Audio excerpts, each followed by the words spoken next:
మేము చేసినటువంటి పనిని నరేంద్ర మోడీ గారి నేతృత్వంలో ప్రజలకు చూపించి అధికారంలోకి వచ్చాము. ఈసారి మరొకసారి మహారాష్ట్ర మూడోసారి అధికారంలోకి వచ్చి మనకు అద్దం పడతా ఉంది. ఈరోజు కాంగ్రెస్ పార్టీ 3 రాష్ట్రాలకే పరిమితమైంది. గ్యారంటీల పేరుతో మభ్యపెట్టినటువంటి తెలంగాణ, గ్యారంటీల పేరుతో మభ్యపెట్టినటువంటి కర్ణాటక, గ్యారంటీల పేరుతో దివాలా తీసినటువంటి హిమాచల్ ప్రదేశ్, 3 రాష్ట్రాలకే ఈరోజు కాంగ్రెస్ పార్టీ పరిమితమైంది.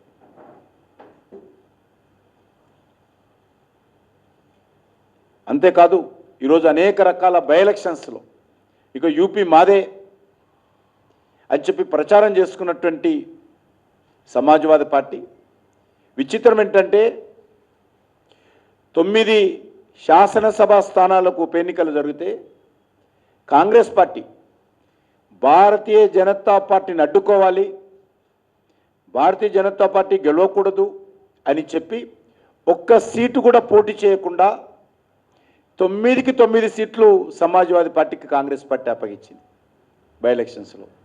అయినప్పటికీ కూడా అక్కడ 7 సీట్లు, 9 సీట్లలో 7 సీట్లు భారతీయ జనతా పార్టీ మాకు అలయన్స్ పార్టీ గెలిచింది.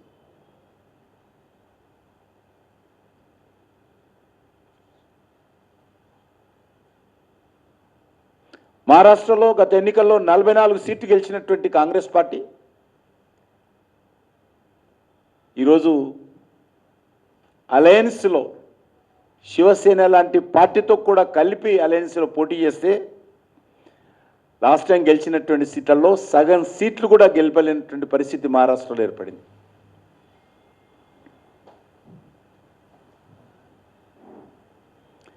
చాలా నవ్వొస్తుంది మహారాష్ట్ర ఎన్నికలు చూస్తే.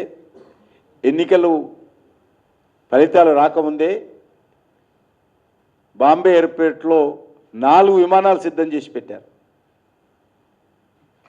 4 విమానాలు, పైలట్స్ కూడా వచ్చి కూర్చున్నారు విమానాలలో. ఎమ్మెల్యేలకు కావాల్సినటువంటి భోజనాలు కూడా విమానాలలో రెడీ చేశారు. ఫలితాలు రాగానే వాళ్ళందరినీ, తెలంగాణ రాష్ట్రాన్ని కొంతమందిని,